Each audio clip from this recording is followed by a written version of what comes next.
Would you believe 90? Would you believe 93? Would you believe 95? Would you believe 98? In March 4th, I'll be 100 years old. Isn't that amazing? Yes, you've heard that right. Soon to be 100 years old and still actively serving on the Moonachie Board of Education for close to 50 years. Seeing people make a success out of their lives. I've seen some of them already who graduated from this school. They're making out very well. I hope it's because they went to our school. That's Charles Pallas, a Bronx native and World War II veteran who has been living in Moonachie, New Jersey since 1958, when he and his wife May bought their first home. He's been on the Board of Ed since I went to this school. I'm proud of him because he has one job, and it's to do everything for the kids. This month, Charlie was sworn in for another term on the Board of Ed after getting reelected again back in November. Charlie Pallas's focus is only the kids.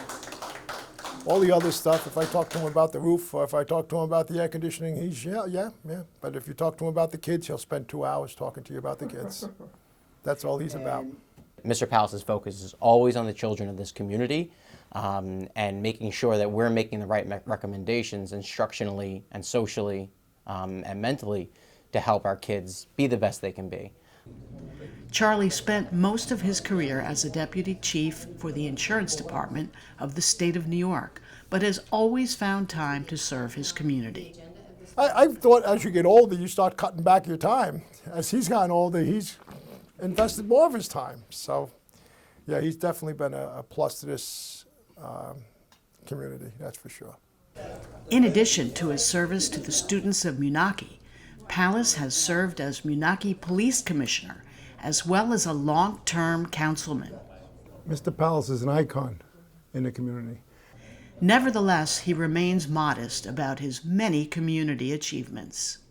You can't give credit to just one person or one board member. It's a combination of people working together for the same cause. Charlie even has a conference room in the school named after him. Especially, he's a very good dancer, too. Well, Mr. Pallas is very easy to get along with. He's a dedicated school board member, dedicated in his community, so it's very easy to work with people who are dedicated and want the best for their community. And Mr. Pallas has always been that way.